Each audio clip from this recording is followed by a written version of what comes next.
Hey guys, my name is Rick Ansel, and I'm doing my persuasive speech on ethanol and why we should avoid using ethanol fuels. And I'm going to start you guys off with a question. When you hop in your car or you get on the connector bus, do you ever stop and think about what kind of fuel this particular vehicle is burning? Chances are, if you're a driver in the upper Midwest, which all of us are, your gasoline is diluted with between 10 to 15% ethanol. You may think that it is wonderful that our fuel is partly renewable. However, this corn-based fuel is consuming precious habitat and farmland. And I'm going to start you guys off with what ethanol is. Ethanol, many people think of ethanol and they think of E85, when in fact E85 is a composite fuel containing 85% ethanol and 15% gasoline. But ethanol is basically a simple alcohol. The beer that you drink, any alcohol that you consume is exactly what ethanol is. And the same stuff that can fuel your car also can fuel your party. And on a molecular level, you can see ethanol is very small compared to diesel, and it contains way fewer bonds, which means ethanol holds way less energy, potential energy, than diesel or gasoline does. And that just is kind of a quick visual to show you the efficiencies between all three of these fuels. And I personally, or why I'm interested in ethanol, is that I've been pheasant hunting out in South Dakota for about the last 10 years with my dad, and I have personally witnessed pheasant habitat destroyed in South Dakota as a direct result of growing ethanol. I've seen cattail sloughs burned, ditches cleared, trees knocked out just to grow corn for ethanol. And you can see between the two images I have here of where all the ethanol plants in the U.S. are and where pheasant habitat is, that there's a direct correlation. We see reduced number of pheasants and way more cornfields because habitat is just being cleared out. And there used to be the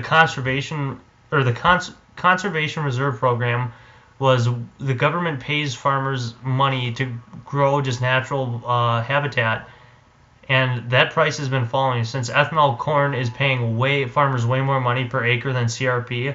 That in 2013 there was 3.3 million acres of CRP.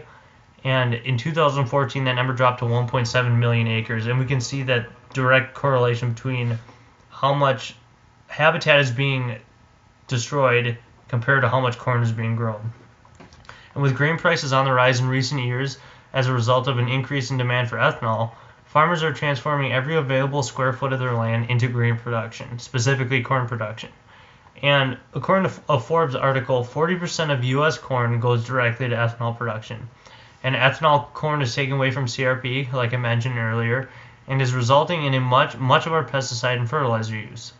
And ethanol has done almost nothing in reducing our foreign oil dependency. Since the boom about 10 to 5 years ago, we're using just as much foreign oil as we ever did.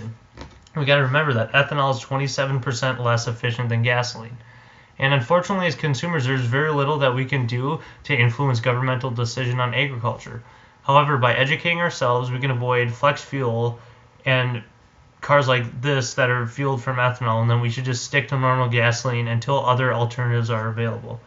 And our government needs to stop subsidizing ethanol grains, putting that money into food production or developing other biofuels.